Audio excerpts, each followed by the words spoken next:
En este video vamos a hablar de toma y envío de muestras al laboratorio y a su vez también vamos a mostrarles algunos videos donde van a poder ver un poquito de cómo se procesan las muestras.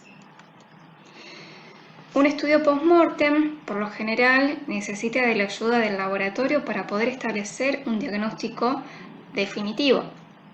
Recuerden que durante la necropsia lo que se obtiene es un diagnóstico presuntivo. Para poder obtener resultados confiables, es de suma importancia que tanto la toma de muestras como su conservación se realicen de manera correcta. Entonces el veterinario tiene que saber qué muestras se requieren para cada caso en particular. En caso de que el animal al que se le tiene que hacer el estudio se encuentra vivo, puede ser útil tomar algunas muestras como sangre, líquido cefalorraquídeo. También en animales vivos, cuando tomamos una muestra, se llama biopsia. A su vez, otra técnica que se puede utilizar en animales vivos es la punción aspiración con aguja fina. Los hisopados se realizan sobre superficies mucosas, sobre piel, sobre secreciones. Las improntas se realizan en animales muertos. A su vez también vamos a hablar un poco de cómo se colectan líquidos, secreciones, tejidos u órganos.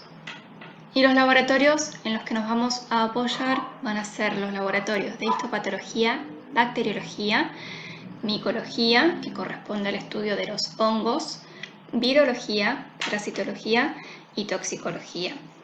Es recomendable contactar al laboratorio antes del envío porque por lo general los laboratorios los sábados a la tarde y los domingos permanecen cerrados. Entonces, si necesitamos enviar una muestra que precisa de refrigeración, puede ser que porque el laboratorio no pueda recepcionarla, perdamos esa muestra. Y el momento de la toma de muestra va a ser uno solamente al momento de la necropsia y no va a haber posibilidad de volver a recuperar esa muestra. A su vez también podemos solicitar al laboratorio recomendaciones sobre cómo tomar la muestra y cómo acondicionarla correctamente para el envío. Les vamos a mostrar un breve video sobre la técnica de punción aspiración con aguja fina. La misma consiste en tomar un grupo de células, colocarlas en un portaobjetos, teñirlas y luego observarlas al microscopio. En este caso estamos viendo que se necesitan dos portaobjetos y una jeringa y una aguja estéril de calibre grueso. Se coloca la jeringa con la aguja, se retira el émbolo levemente hacia atrás para poder ejercer presión negativa y de esa forma poder aspirar mayor cantidad de células posible. Luego se va a seleccionar la parte del órgano de la que se quiera tomar la muestra. Siempre es aconsejable tomar la muestra en la zona que esté menos irrigada para causar el menor daño posible. Se introduce la aguja varias veces y se va retirando el émbolo hacia atrás para tratar de colectar la mayor cantidad de material posible. Una vez que se hace eso, se va a depositar el contenido sobre el portaobjetos. Se va a volver a retirar el émbolo hacia atrás y se va a descargar otra vez el contenido sobre otro portaobjetos. Bien, luego esto se deja secar al aire y una vez que está secado se puede proceder a fijarlo y posteriormente a teñirlo. En el caso de un hisopado, con un hisopado lo que se hace también es levantar contenido celular, depositarlo sobre un portaobjetos y también realizar una fijación y una tinción para poder observarlas al microscopio. Como les dije anteriormente, el hisopado se puede realizar sobre mucosas, sobre secreciones. Lo que vamos a observar acá es que tomamos un hisopo estéril sin medio, porque en este caso es solamente para citología, no para hacer crecer ningún cultivo. En el órgano se va a girar la mayor cantidad de veces posible para levantar bastante material y luego sobre el portaobjetos se lo va a hacer rodar ejerciendo presión para ir descargando el material. No sé si llegaron a observar, pero se repitió el procedimiento 3 veces para tratar de depositar la mayor cantidad de contenido celular posible sobre el portaobjetos. Y esto lo mismo, se deja secar al aire, luego se fija y se tiñe. La impronta de órganos o tejidos, en este caso, se suele realizar en animales muertos y también se puede realizar una tinción para citología y muchas veces también se pueden llegar a observar la morfología de las bacterias. Lo que se hace en este caso es un corte neto y limpio sobre una parte del órgano seleccionada. Se toma un portaobjetos y se apoya varias veces y en distintas zonas el trozo que cortamos. Y esto también se deja secar al aire y luego se fija y se tiñe. Lo que nosotros estamos observando en la bandeja es un papiloma que se le extirpó a una vaca. Ahora, ¿cómo se observan esas preparaciones que hicimos en portaobjetos? Bueno, una vez que se secó, se lo va a fijar y luego se lo va a teñir. Una tinción que es rápida es la tinción 15 o la tinción de Diff Quick. Se llama tinción 15 porque se sumerge 5 veces en cada preparado, en cada frasquito el preparado, o porque se sumerge 5 segundos en cada frasquito. Son 3 frasquitos. Y esto se utiliza para citologías, para improntas o para extendidos. Bien, acá lo que observamos es que tenemos 3 frascos con el número 1, el 2 y el 3. El número 1 es un fijador celular, el número 2 y el número 3 son distintas tinciones. Entonces lo que se hace primero es identificar correctamente el portaobjetos, se lo coloca 5 segundos sobre el fijador y se descarga el líquido sobrante sobre un papel. Luego se lo coloca sobre la primera tinción, que corresponde al frasco número 2, se descarga y luego la segunda tinción, que es la que corresponde al frasco número 3. Se descarga otra vez el material sobrante sobre una servilleta, se enjuaga con agua destilada de un lado y del otro y se deja secar. Una vez que se seca ya está listo para observar al microscopio. Es una tinción muy rápida y muy útil para poder hacer citologías. No sé si llegan a observar, pero las manchitas esas violetas que quedaron sobre el portaobjetos son las células que después se van a observar al microscopio. Bien, serología y bioquímica son estudios que se pueden realizar, por ejemplo, sobre muestras de sangre, sobre muestras de líquido cefalorraquídeo, bioquímica, y sobre líquido sinovial. La sangre siempre va a ser mejor tomarla en animales vivos porque una vez que el animal muere la sangre coagula y es muy difícil su obtención. Entonces, lo que tenemos que tener en cuenta es el lugar para la extracción de la muestra. Eso va a depender de con qué animal estemos trabajando y el tamaño del mismo. En bovinos se suele utilizar la vena yugular o la vena coccigia, en equinos la vena yugular, en pequeños animales, perros y gatos, se utiliza la vena cefálica o la safena, a veces también se puede utilizar la femoral o la yugular, en conejos la vena auricular, en roedores el canto medial del ojo. Bueno, para eso necesitamos aguja y jeringas estériles. La aguja no tiene que ser de un calibre muy finito porque eso puede producir que se coagule la muestra y la perdamos. Y a su vez lo que puede producir es hemólisis, que la hemólisis es la ruptura del glóbulo rojo y en ese caso la muestra tampoco nos serviría. Hay diferentes tipos de estudios que nos van a requerir sangre entera o solamente serología. En caso de que necesitemos una muestra con sangre entera, lo que se utiliza son tubos con anticoagulante. Hay varios tipos de anticoagulante, como por ejemplo el EDTA o el citrato de sodio. Estos tubos vienen con un límite de volumen máximo. No hay que superar ese volumen porque si no se satura ese anticoagulante y la muestra se va a coagular.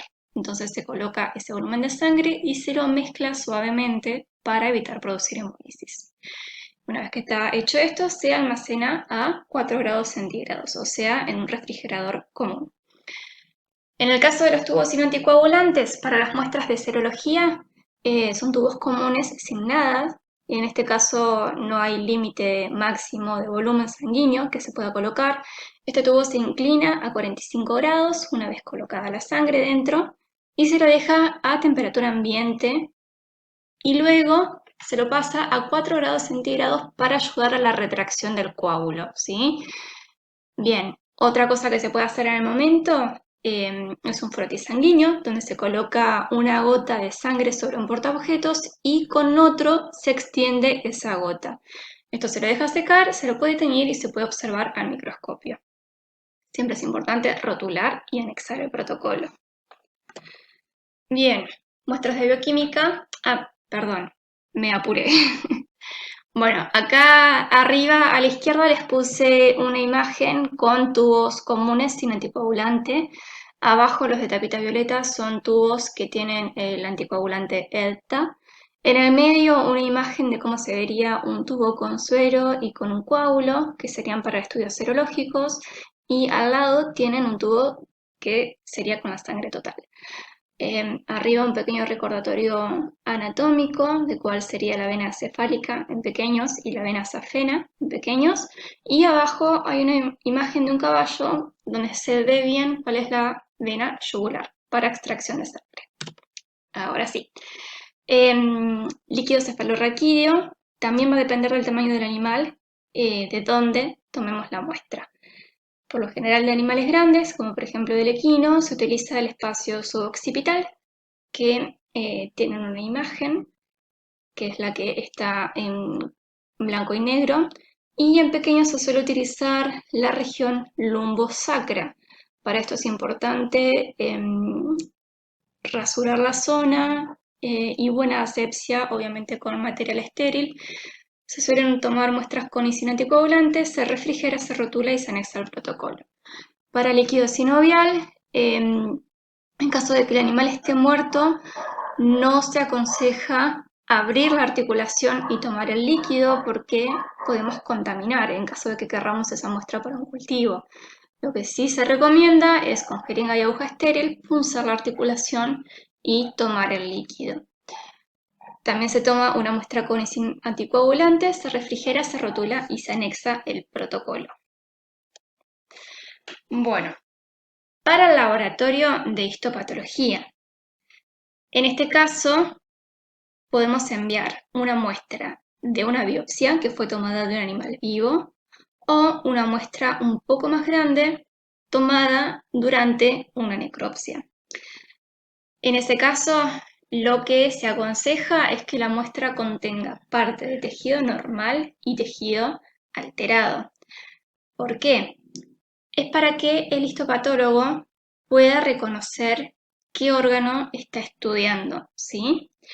En caso de que sea un órgano cuya alteración abarque todo el órgano, la muestra se toma igual, pero va a ser necesario colocarla de manera individual en un recipiente y identificarla bien. Para histopatología es normal que muchas veces se coloquen varias muestras de distintos órganos en un mismo recipiente. Entonces, en ese caso hay que colocarla de manera individual e identificarla bien. En cuanto al tamaño de la muestra, se habla de que tiene que tener más o menos 1 a 3 centímetros cúbicos. No es tan importante el largo y el ancho. Lo que sí va a ser importante es el grosor de la muestra. Hay que tratar de que no exceda el medio centímetro. Esto va a facilitar la penetración del fijador en la muestra. Si tenemos una muestra que es mucho más grande, el fijador no va a penetrar rápido, por lo tanto, los procesos de autólisis y heterólisis van a seguir ocurriendo en ese órgano y van a dificultar el posterior diagnóstico de esa muestra. El recipiente en el que vamos a colocar la muestra tiene que ser un frasco de boca ancha y con cierre hermético. El fijador va a ser el elemento que nos detenga estos procesos en la muestra. Por lo tanto, vamos a poder observarla casi tal cual al momento de la toma. Existen muchos tipos de fijadores. El fijador más común que se utiliza es el formol. El formol se vende de manera comercial al 40% y nosotros lo utilizamos al 10%. ¿Cómo se consigue esto? Colocando una parte de formol comercial al 40% y 9 partes de agua. De esa manera obtenemos el formol al 10%. A su vez, muchas veces se trabaja con formol baferado, que esto significa que tiene el pH estabilizado. Otro punto importante es la relación del volumen del fijador con el volumen de la muestra. Si tenemos una muestra grande y poquito fijador, no va a fijar bien la muestra, no la va a poder penetrar. Entonces se aconseja que como mínimo la relación del volumen fijador sea 20 veces mayor al tamaño de la muestra. Esto se envía a temperatura ambiente, ya que el fijador lo que va a hacer es matar todos los microorganismos, virus, bacterias, hongos.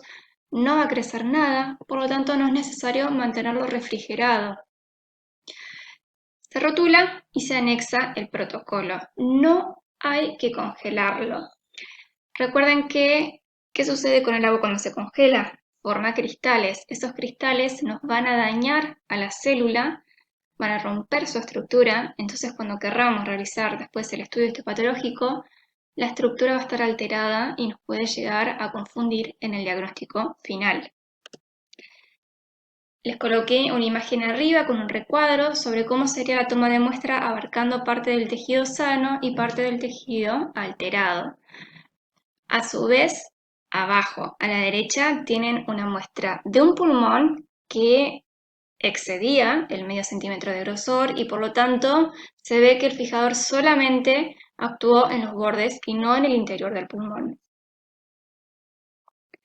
Tienen una imagen del formol al 40%, que es como se consigue de manera comercial, y después tienen frascos que era para que vean más que nada la relación volumen de fijador, volumen de muestra. Ahora van a ver un video sobre cómo se tomaría una muestra para histopatología. En este caso, la alteración abarca todo nuestro preparado, así que en este caso no podemos cumplir con lo de parte lesionada y parte alterada.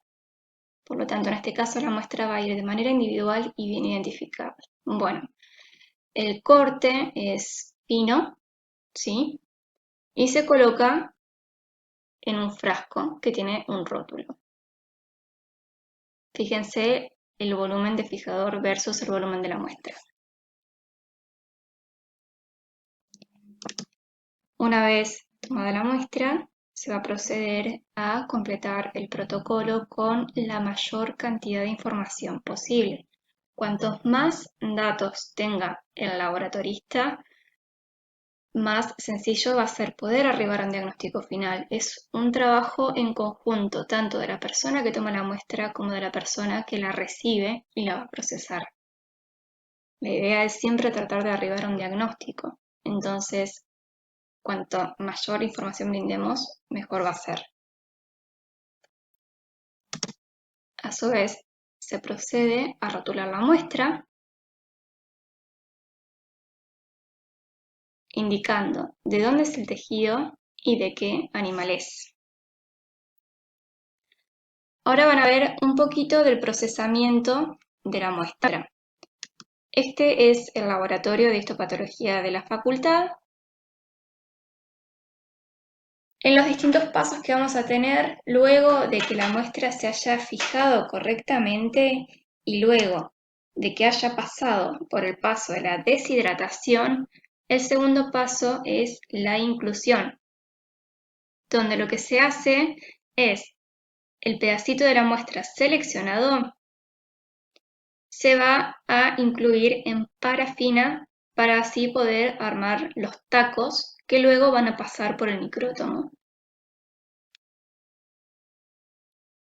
Ahí están bien identificados con su número correspondiente de protocolo, bien acomodados, y lo que se está haciendo en este momento es añadirles la parafina.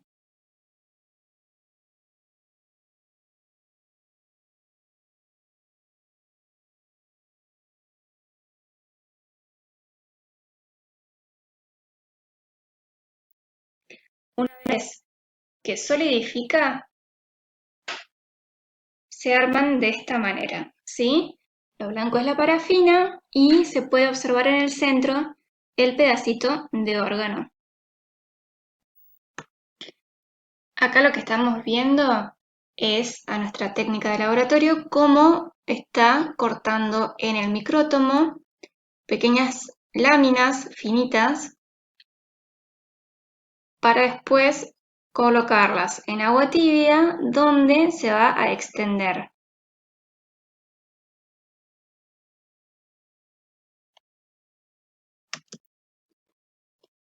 Luego se levanta con un portaobjetos.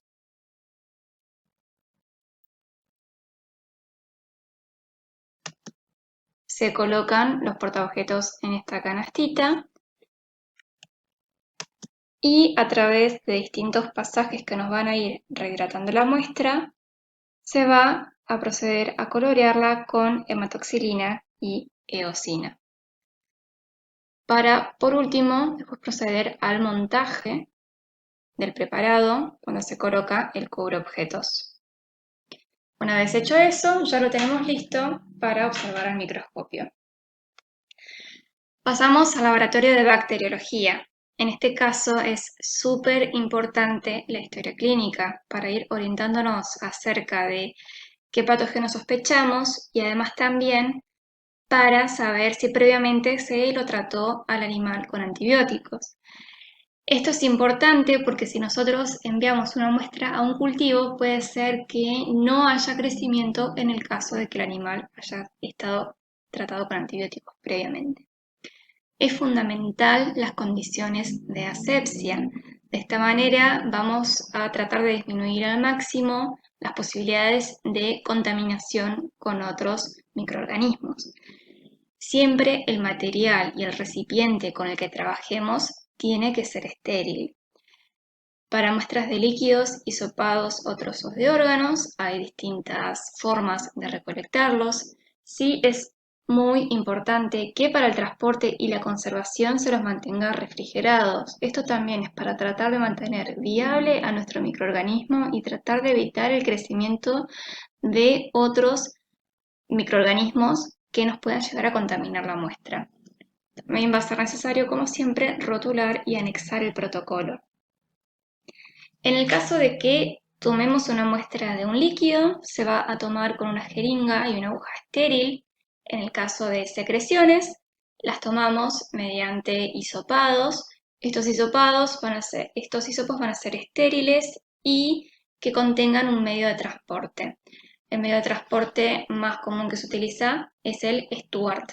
En el caso de trozos de órganos, tienen que ser grandes como mínimo de 5 centímetros cúbicos, pero cuanto más grande mejor. Esto es porque una vez que llega al laboratorio de bacteriología, lo que se hace es flamearlo por fuera para tratar de eliminar toda la contaminación externa que tenga. Entonces, si es un trozo muy chiquitito, podemos llegar a perder la muestra. Acá lo que observamos a la izquierda son hisopos estériles de plástico y de madera, comunes, sin medio. Al lado tenemos un hisopo estéril que contiene un medio de transporte, tubos estériles, jeringa y aguja estéril, un frasco estéril y estas bolsitas que se llaman Whirl Pack, que tienen como un alambre arriba que son más fáciles de atar y que también son estériles. En este caso, a diferencia de histopatología, si tenemos una lesión encapsulada, no hay que abrirla porque podemos llegar a contaminar la muestra, lo que contenga en su interior. Entonces, en ese caso se saca de manera completa y se envía de esa manera. Los que lo van a abrir van a ser los del laboratorio de bacteriología. Tenemos presentado cómo se colocaría una muestra de un órgano o tejido dentro de unas bolsitas Wirtag. A su vez también en este caso es importante que cada muestra vaya individualmente en su recipiente, no es como en histopatología que podíamos poner varias muestras dentro del mismo frasco e identificarlas bien. A su vez, el modo de mantenerlas refrigeradas es con una conservadora de telgopor que tenga varios gel pack congelados, bien protegidos, y se coloca el rótulo y el protocolo. Vamos a ver un video de cómo se tomaría un hisopado con medio de cultivo. Lo que vemos es un hisopo con medio de cultivo estéril. Todo lo que es estéril va a tener pestañitas para poder abrirlo de manera fácil y evitar su contaminación. Es importante no tocar la punta del hisopo con nada. Se toma la muestra y se la sumerge en el medio de cultivo. Y eso va inmediatamente a refrigeración. En el caso de una muestra de órgano o tejido, vamos a trabajar con material que previamente se esterilizó y vamos a seleccionar el trozo de órgano o de tejido que querramos enviar. En este caso las vamos a enviar dentro de estas bolsitas estériles. Se abre y se las coloca dentro.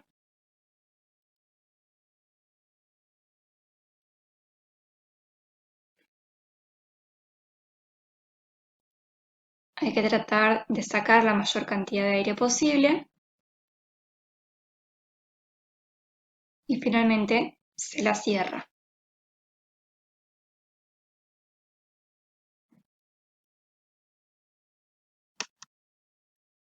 Si no tenemos esas bolsitas, se la puede enviar también en un recipiente estéril, como los frascos que se suelen utilizar para recolectar orina.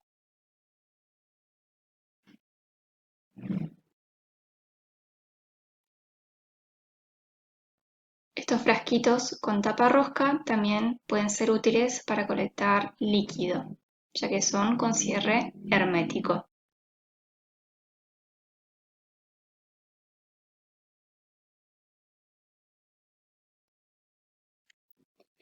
Para acondicionar la muestra y tratar de que se mantenga refrigerada, lo que se va a hacer es en una conservadora de telgopor colocar varios gel pack. Suele ser conveniente también envolverlo en papel para tratar de evitar que la muestra esté en contacto directo con el frío y evitar perderla. Se rotulan los recipientes y se colocan en la conservadora. Ahí tenemos el frasco estéril, el hisopado con medio de cultivo y también tenemos el trozo de órgano en bolsa estéril. Se adjunta el protocolo y se lo envía al laboratorio, avisando previamente. Para el laboratorio de micología, en caso de que sospechemos de una micosis superficial, lo que podemos enviar es un raspaje de piel, pelos con raíz o costras. En el caso de los raspajes de piel, se raspan con un material filoso, como una hoja de bisturí, sobre un portaobjetos.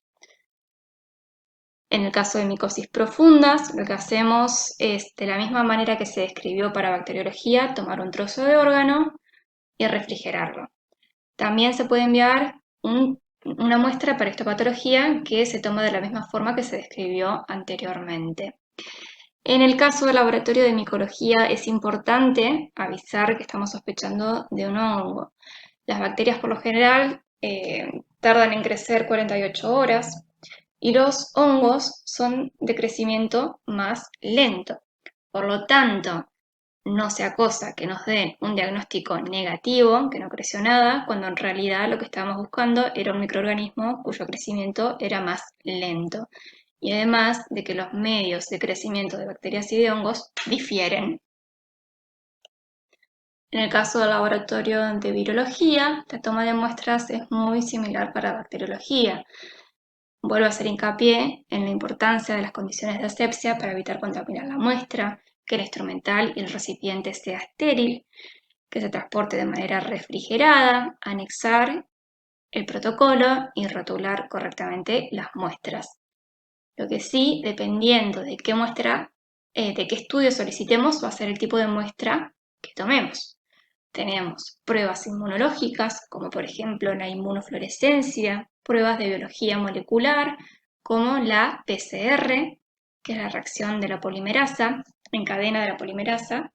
Esta es la prueba que se utiliza actualmente para coronavirus.